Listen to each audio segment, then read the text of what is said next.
I don't know if Biden and Trump would play along if you had this in America. I don't know if they'd both, like, if they were like, okay, now you got to do like some neat, cute things, and we're gonna have like animation and bubbles. I don't know. Do you think Biden would do that like ice cream thing? He'll just be like, I'll perpetually do this, Jack. Like, and then yeah, maybe Trump would do his YMCA dance for the whole thing. Maybe.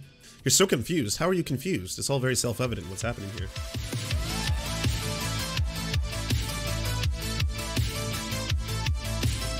So, bad news, everyone. I'm going to start out by saying bad news, but I have a silly caveat in amongst the bad news. And it's not just the fact that my voice is a little bit shot from my recovery from COVID. It's that South Korea is unfortunately moving towards far-right populism, and it's not a great thing. Now, I'm going to read a little bit about what took place in the elections that just transpired, but I also want to say one thing. When it comes to election coverage, here in Canada or in the United States, you're probably used to a lot of things. You're used to, like, you know, the giant graphics that come up on the screen, those big levers and meters, and Wolf Blitzer being like, I'm now in a 3D virtual Mark Zuckerberg orgy of metas, and I can see each state zoom in front of my eyes as I show you electoral differences and stuff like that. Same thing in Canada, except like most Canadian media, it's just like a little bit more boring. It's like a boring version of that. It's like, hey, we know, yeah, we'll see what's going on over here, and we have you know, some parliamentary decisions that'll outbreak on this, and but still the graphics, the fanfare, the hoopla, whatever you want to call it, it's all still there. South Korea takes it to amazing new heights. Their election coverage, like, it's uncomparable. I've never seen anything like it. They do full-on 3D rendered, K-pop driven animations of the candidates dancing in Mad Max hellscapes, explosions. Like, I would, like, there's no way you could be in South Korea and not be enthralled with the election coverage, because, you know, for someone who doesn't even speak South Korean, I myself am completely blown away by what I've seen. Show, don't tell. I'm going to do both. You get both of them simultaneously. Is Yoon Suk-yeol the South Korean Trump? That is what his opponents and critics seem to think, for there are many parallels between the conservative candidate and the People's Power Party has with its former U.S. President Donald Trump. Both have made remarks that would be offensive to other countries, praised heavily controversial political figures, gone after foreigners, and shown a poor understanding of feminism. On top of his use of anti-China rhetoric, the two also like to speak to their base on social media, announce policies that read like slogans. For example, Yoon's "Abolish the Gender Equality Ministry" could be compared to Trump's "Build the Wall." And just a week before the election, the long list of similarities between the two outsiders who came to represent their respective countries' mainstream conservative parties seems to be only growing. Many voters in South Korea believe that the March 9th presidential election is about the liberals and whether they should be allowed to stay in power after major missteps in their housing policies. But experts who talked to the Korean Herald said that it's about K-Trumpism and the rise of the alt-right movement in Korea, as seen in the United States, United Kingdom, and some other democracies around the world. To begin, keeping track of Yoon's records can be a challenge because he flip-flops and tends to use vague wording to muddy the waters, similar to Trump's speaking style. When the candidate, who was until March South Korea's prosecutor general, visited Busan in October, he appeared to praise Chun Doo-won, the former president and ex-military dictator who crushed pro-democracy protesters and never apologized until his death at age 90. Yoon said there are many people who Chun did well in politics, except from military coups, and what he did on May 18th, referring to his suppression of a 1980s pro-democracy uprising and seizing power through a coup. Yoon later apologized for his remarks. In December, he said that most South Koreans, especially young people, dislike China. Then in a Facebook post in January, the candidate said he would solve the issues of foreigners, putting spoons on dinner tables prepared by Korean citizens. The implication made that it was foreign nationals are abusing South Korea's health insurance system. He went on to single out Chinese nationals as a burden on the country's health insurance system. The National Health Insurance Service data shows that foreigners contributed a surplus of 571.5 billion won in 2020. Then during the third televised presidential debate, Yoon was asked to apologize by his rival, Lee Jae-myung, for the incumbent Democratic Party Korea, saying systematic gender discrimination no longer exists. In an interview, when pressed further, after not giving a clear answer, Yoon responded, "I don't want to spend my time answering that." So, unfortunately, the concept of making and weaponizing gender and gender equality seems to be alive and well, not only in the United States, but globally, which is obviously a very unfortunate reality that we find ourselves in this day and age. Making a key part of your entire platform to abolish the gender equality ministry and then having that resound with people to the point where these culture war issues, and the right takes them and plays with them so well, just galvanize people at the polls who think that the very fabric of society is being eroded just because certain people are asking for more equality. It's unfortunate, but it's not only happening in the US and Canada, it's happening globally. All this being said, the only small piece of solace you can take in all this is just check out some of the South Korean election graphics. 시청자분들도 4년 만에 다시 보실 텐데 여전히 귀엽습니다. 네, 눈을 뗄 수가 없는데요. 생생하게 손에 닿을 것처럼 느껴지기도 합니다. 4년 만에 돌아온 투표로가 지금 LED월에서 반갑게 인사를 전하고 있고요. 투표로가 후보 인형을 하나씩 안아 들고 회장을 Amazing. A faceless bear, which in like if you told me a faceless bear is going to come out and then pick up the candidates, I would say that sounds absolutely like nightmare fuel. Why would you ever decide to do that? But they made it cute. They found a way to make it cute. It's adorable. This cute bear is very talented. It plays guitar, directs traffic, dances, and helps tiny people put mail in giant drop boxes. 투표로와 함께 전국 투표를 알아보겠습니다.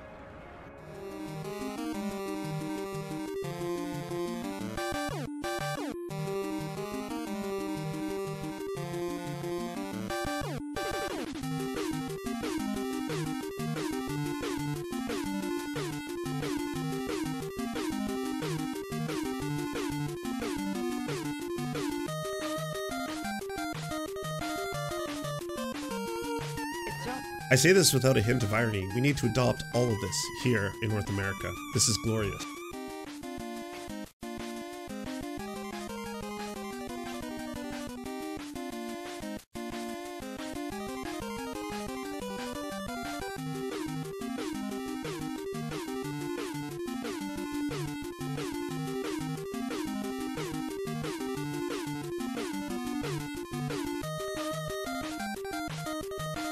Oh, come on, help him. Yes. Yes, that is democracy in action. The faceless bear is helping get the mail-in ballots.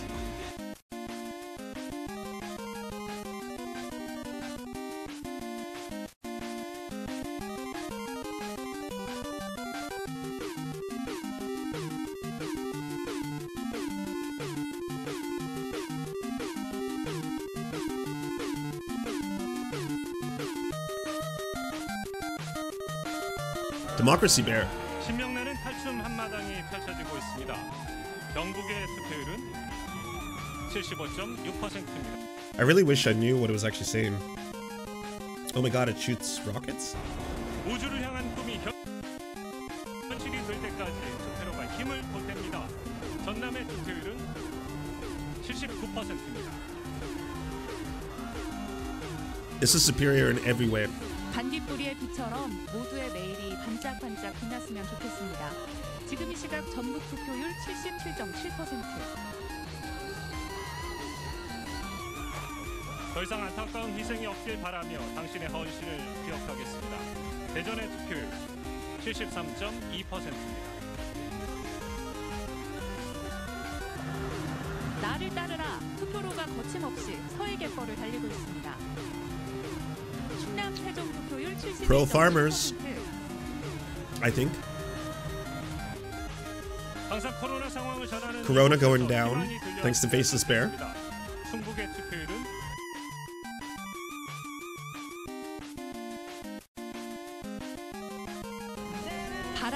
Wind power. Oh, powering the wind power. Amazing.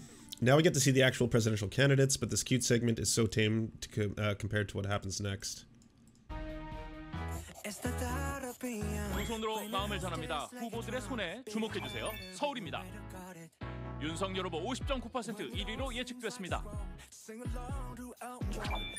경기 인천. I don't know if Biden and Trump would play along. If you had this in America, I don't know if they'd both, like, if they were like, okay, now you got to do like some neat cute things and we're gonna have like animation and bubbles. I don't know. Do you think Biden would do that like ice cream thing? He'll just be like, I'll perpetually do this, Jack, like, and then yeah, maybe Trump would do his YMCA dance for the whole thing, maybe. 이재명 후보 50.4%로 예측 1위. 부산, 울산, 경남입니다. 윤석열 후보 57.3% 예측 1위. You're so confused. How are you confused? It's all very self-evident what's happening here. Here we go. 역사적인 레이스, 내일은 국가대표. All right. Now we're getting down to the election itself. 지금부터 2022 대선 레이스가 펼쳐집니다. Or not. 들어오고 있는 이재명, 윤석열 후보입니다. 자, 두 후보 Oh, they're gonna 출발했습니다. the two candidates. Oh, 출발합니다. they're gonna speed skate. 서울입니다. 윤석열 후보 50.9% 예측 1위. It's too bad the far right candidate is winning. 얼음 위를 가르며 달리는 두 후보. 경기입니다. 이재명 후보 50.8% 예측 1위. 자, 코너를 돌아서 중간 기록 확인해 보겠습니다. 인천입니다. 이재명 후보와 윤석열 후보 접전을 벌일 것으로 예측됩니다. 이번엔 아이스하키 종목입니다. Ice hockey, nice. 부산입니다. 윤석열 후보 57.8% 예측 1위. 자, 흐르는 폭 누가 먼저 잡을 수 있을까요? 울산입니다. 윤석열 후보 56.5% 예측 1위. 넣느냐 막느냐 결과는 경남입니다. Oh, 윤석열 damn. 후보 57.1% 예측 1위. 이번에는 스키 점프입니다. 활강하는 두 후보. 활강 속도 누가 더 빠를 것인가? 대구입니다. 윤석열 후보 72.7% 예측 1위. 자, 이제 하늘 높이 날아오릅니다. 경북입니다. 윤석열 후보 72.1% 예측 1위. Again, it's just like it's in a totally different league than what we have here in Canada or even U.S. presidential elections. The top two presidential candidates compete in epic winter sports. What's this one? Not entirely sure what's happening here.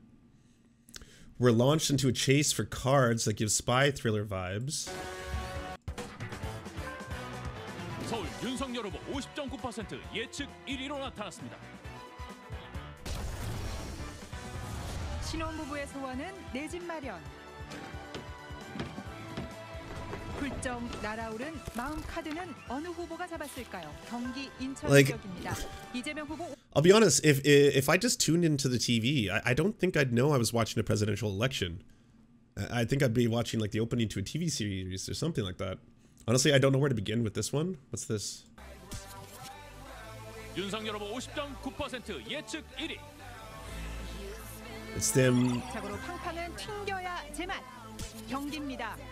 이재명 후보 50.8% 예측 1위. Okay, this one's kind of distracting. I don't know if I'd watch this one and still be like, what is happening with the election? I'm kind of curious.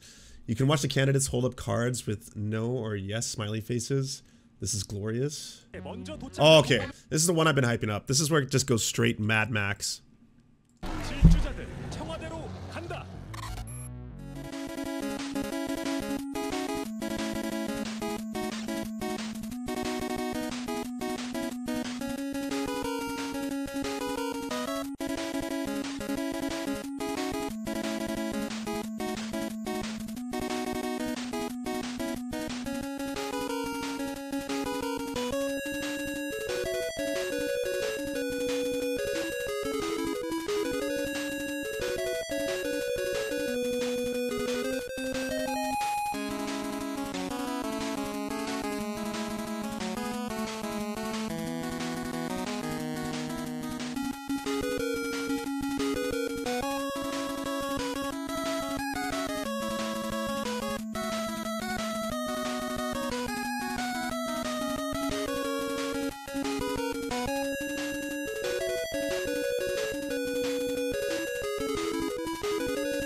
Yeah, so like apparently these are live updates telling you like what districts are showing in terms of their polling, and it's all being done in real time. 두 후보가 이번엔 무너지는 협곡을 통과합니다. 경남입니다. 개표 21.6% 진행됐고. Like I can't stress this enough. In Canada, it's basically just like, okay, okay, we're now opening up the polls. It's showing that we've got a large contingent of the NDP seeming to result in. Looks like the upper region of northern Ontario there. Okay, we're gonna take a look. Can look here. We got about 16 more minutes until the next poll opens, so gonna have to do a little bit of filler. See what we have to do here. This is just like straight up like yes, you are on board. This is election time. 국민의힘 윤석열 후보가 61.7%로 현재 1위. 대선만큼 험난한 여정입니다. 첩첩산중인데요. 질줄 이어가는 두 후보 앞에 거대한 Unlimited Hot Dog 1. My concern is this approach to elections kind of gamifies the process, team sport. Like, oh yeah. I mean, unfortunately, that ship has kind of sailed. Like, elections have become like pure wrestling drama in North America. So if anything, I would say this like takes it to strange new extremes. 올해 폭풍이 나타났습니다. 대구입니다.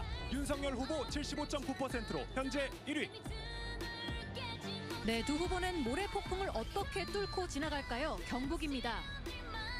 국민의힘 윤석열 후보가 75.1%로 현재 1위. Anyways, I just wanted to distract you all from the sad realities of what actually took place because, again, the right populist on a message of, getting rid of the gender equity, how's it worded again? Abolish the gender equality ministry. It's unfortunate that this style of right-wing populism is not only so pervasive in North America, but it's global. And if it wins victories, which it seems to do, people are going to, and right-wingers are going to continue to accelerate it. I remember not too long ago, there were multiple people who were saying, hey, I've been studying the chatter on 4chan and Kiwi Farms and what exactly is going to be the next direction for the kind of QAnon crowd. And a lot of people were like, well, I'm really deeply afraid because QAnon seems to be doing a very concerned, we should all be running for local elections and things like that. Another analysis of that, I think done by the Daily Beast, was talking about how there's a very big push online to make culture war issues specifically towards the LGBTQI plus community the forefront, because this is something that genuinely frightens people and can galvanize them if we continue to frame it in such a way that it frightens them. And the most unfortunate point about all this is that it's having real world effects in the United States. All the legislation that we're seeing that is going directly after trans kids, and you're seeing far right populists in South Korea winning on a promise to abolish the gender equality ministry, which in and of itself is horrifying. There's a really good website called freedomforallameriCans.org that basically tracks all the anti-trans, anti-LGBTQ discrimination bills taking place across the United States, showing you which states have more than others. The ones in the dark red obviously have multiple bills. Arizona with 12 bills, Oklahoma with 8 bills, Tennessee with 14, Iowa with 14. But even states that are considered to be more democratic, like Washington, 2 bills. But it can show you which states are currently trying to enact legislation against LGBTQIA+ community members and what you can do to try and fight back. And everything from direct action to calling specific politicians and asking them to revoke this. Obviously, the messaging has to be very clear, and everyone has to get on the same page of trying to dispel the myths that people have been propagating for so long. People like your Joe Rogans, people like your Jimmy Dores, who are constantly selling people who may be in the center on this, like normies, centrists, libertarians, whatever you want to call them, on this kind of mythos, this idea that, hey, if we don't do something about this, they're directly going to impact trans kids, and that's a very dangerous thing. At the end of the day, they're trying to actually have surgery on children and stuff. None of that is true. Kids do not undergo gender reassignment surgery. At most, they may be prescribed hormone blockers in order to help their gender dysphoria. It is safe. It is reversible. In the vast majority of cases, it is shown to ameliorate their condition and make their lives better in every way, shape, and form. So all you are doing is making life more dangerous for trans kids. It's deplorable, it's horrifying, and it's because they have been winning the messaging war. So, I mean, if you are on the side of the aisle where you want to be pushing back against this, you have to be clear and concise in what you're telling people, dispel the rumors, convince them otherwise, because you are literally putting trans kids' lives in danger if they continue to enact these kind of legislative bills that are going to do things like, invade the privacy of children's genitals. It's absolutely horrifying, Trans teens are also prescribed hormones like estrogen and testosterone because solely hormone blockers is an ideal from a medical standpoint. And even then, if that was the case, though, you could still refer to it as the overwhelming majority of people who go through that procedure in taking hormone or hormonal therapy, do they afterwards regret it? If the answer is no, which it is, then people advocating in the opposite direction are doing a disservice. They are intentionally manipulating data and trying to advocate for the rarity of cases in which people do regret it, and using that and weaponizing it and directly affecting the vast majority of the people who would otherwise be impacted by that, which is really, really unfortunate. Do you enjoy the Serfs but prefer not to have to use your eyeballs? Many are saying this. Well, we've got the solution for you. It's the Serf Times in podcast form, available on most major podcasting networks now. If you enjoy it, please consider leaving a good review and feedback, because it really helps the show out, apparently, and it's free, just like the podcast. To our gods, Xander Corvus and Peyton L. Just, we beseech thee to smite down our enemies. To our monarch, Tom Spiker, we are but your humble court jesters, here to amuse you. To our lords, Trevor R., we give thanks for this spit of land for us to eke out this meager existence. To our knights, Merid, Cheryl Alvarez, Ruby Kelly, Ellie Leslie, Alex P., Brandon, Words Greenwood, Nate, that one guy, Hagbird Celine, Matthew Scarborough, Stellar Vision, Ariane McCarthy, Daniel Sutton, Coulter Smith, Val 9000, Jenna Tall, Quiet 185, Anna Loves Riley, Omni, Riley and Anna, Poodlehawk, The Tim Caucus, Multimondi, Trevor Yanis, Lemmy 101, Anthropophojak, Saren 42, Catherine, Radical Maniac, Ramon Acosta, Nkosin, Violent Orchard, Sophie Baby, Political Puppy, Andreas Chiringuito, Zach Christensen, Josh Mickelson, Todd Buckingham, and Todd Lajeunesse. We raise our flag in a veil, and we salute you, our friends.